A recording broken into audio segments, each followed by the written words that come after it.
kita diberkati dengan luar biasa. Sudah dikasih oleh Tuhan.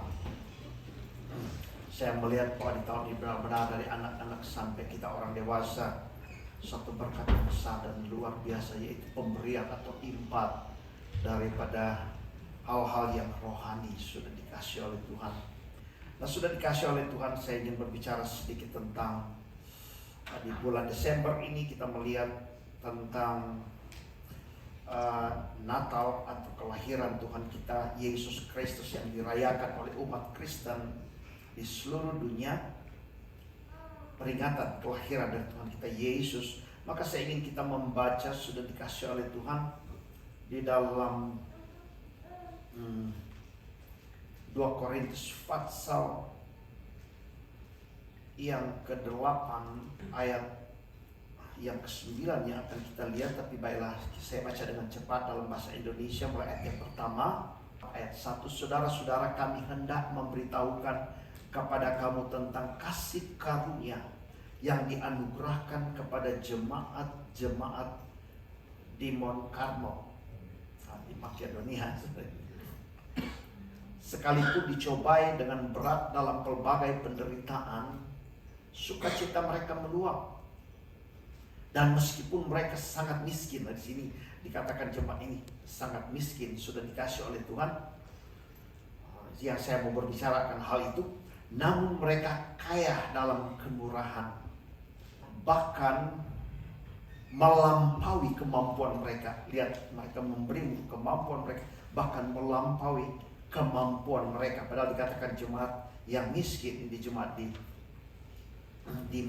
Makedonia ini bukan sulit, bukan jadi susah. Tapi Alkitab berkata, kita mengenal kasih karunia itu. Dia yang kaya menjadi miskin, supaya oleh kemiskinannya kita menjadi kaya. Selama tahun ini kita banyak memberi, apa sudah miskin?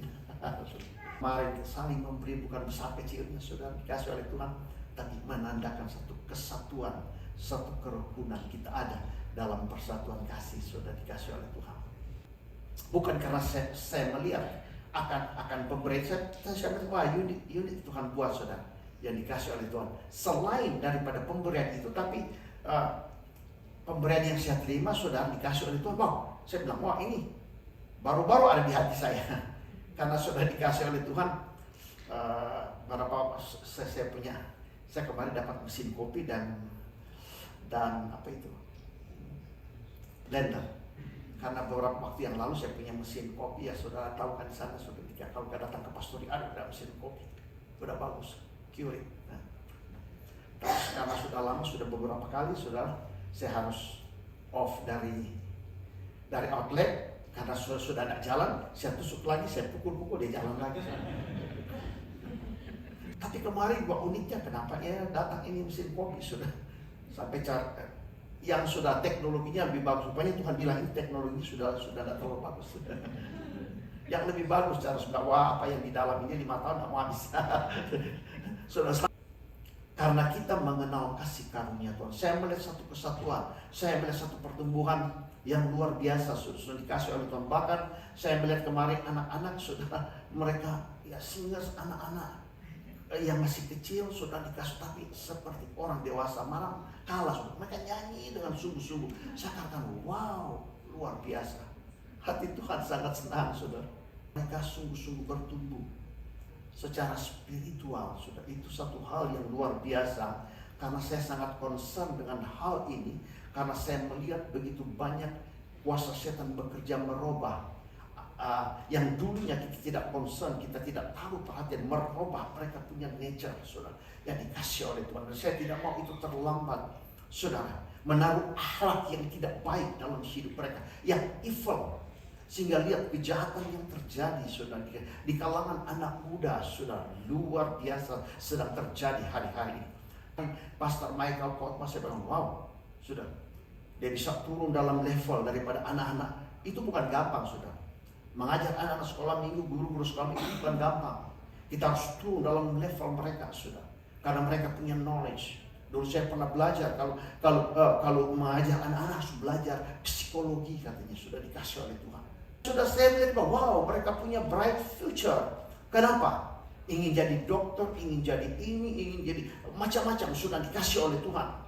Mereka ingin jadi, dan ada banyak yang akan menghalangi mereka. Lihat keadaan yang sedang terjadi. Tapi kemarin dikatakan bahwa all things are nothing is impossible. Datang dalam hidup anak-anak.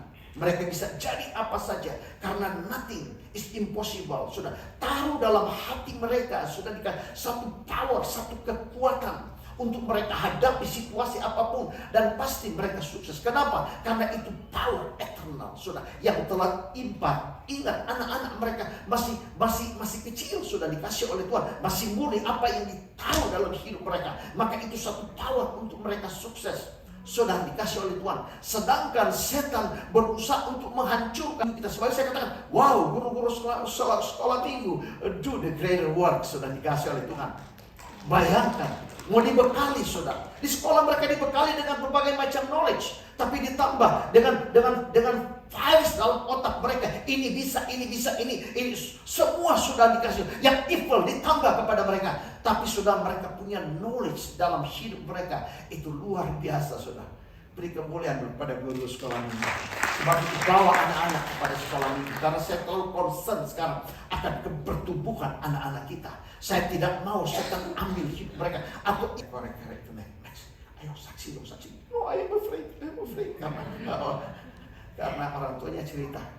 Sudah dia bawa di rumah, sudah ada buku-buku, ternyata dikasih sama temannya. Terus, dan ditanya, Max, kenapa ini dikasih sama kamu? Ya, saya cerita sedikit.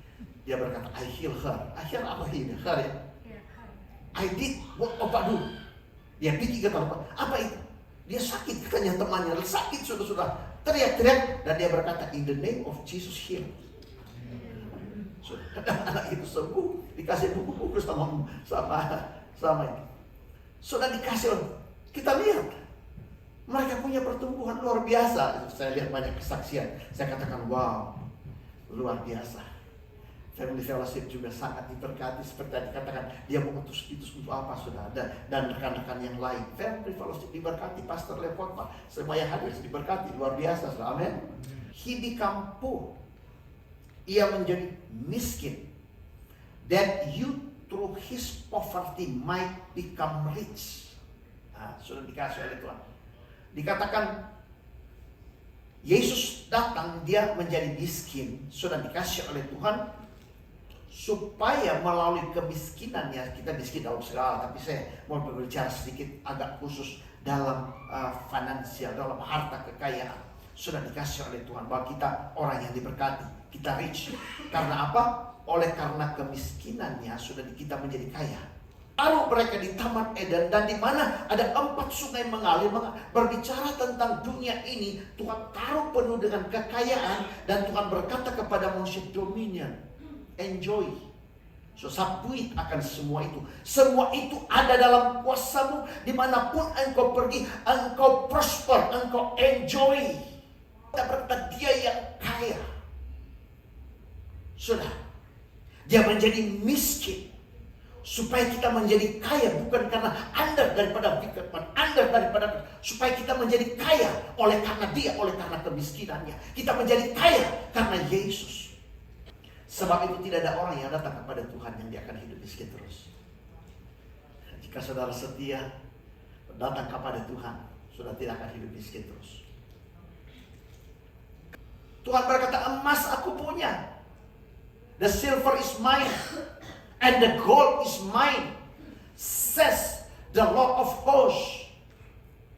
Sudah, adalah Tuhan punya. Ketika Tuhan taruh dalam dunia ini, Tuhan bilang, ada dalam kekuasaanmu, kamu punya, prosper. Tetapi kekuasaan itu setan ambil daripada Adam. Adam jadi budak. Jika saudara datang kepada Tuhan dan saudara setia, saudara akan lihat. Kalau Tuhan punya, bukan under dari kuasa si jahat, Tuhan punya, berarti kita enjoy, saudara. Kalau Tuhan berikan dalam hidup kita. Sebab itu Tuhan jamin, kita akan melihat gereja Tuhan adalah gereja yang diberkati, adalah gereja yang kaya. Sudah dikasih oleh Tuhan. Adalah gereja yang enjoy. Sudah, namanya adalah Yesus. Tapi sih namanya disebut orang penasihat ajaib, Allah yang perkasa, Bapa yang kekal, Raja damai. Tapi bukankah ini so powerful? Namanya adalah Yesus. Namanya diberikan untuk kita. Dan karakter daripada nama itu dikatakan Wonderful Counselor. Kemarin sudah dijelaskan, sudah dikasih oleh Tuhan. Namanya adalah Yesus. Adalah nama yang penuh dengan miracle. Karena putra diberikan untuk kita. Dia telah melakukan miracle demi miracle. Wonderful Counselor, sudah extraordinary strategis. Yaitu nama Yesus. Sudah, dia powerful. Dia adalah miracle worker. Alkitab berkata, nama Tuhan adalah menara yang kuat. Di sana orang benar lari kepadanya. Begitu banyak bunker orang sembunyi sudah dikasih oleh Tuhan, tapi tetap mati toh. Tapi nama Tuhan, jika kita lari ke sana, Alkitab berkata adalah eternal tower. Namanya Yesus, karena dia punya karakteristik adalah Bapa yang kekal. Sudah dikasih oleh Tuhan. Lihat, Alkitab berkata, Bapa yang pelihara kita. Saudara, Bapa yang pelihara kita, yang jaga kita. Nah, ini nama daripada Tuhan Yesus. Bukankah Tuhan Yesus berkata, Bapa, peliharalah mereka dengan nama dengan namamu yang Engkau berikan kepadaku. Saudara baca dalam Injil Yohanes pasal itu, Bapa, peliharalah mereka dengan namamu yang Engkau berikan kepadaku. Nama apa? Nama Yesus.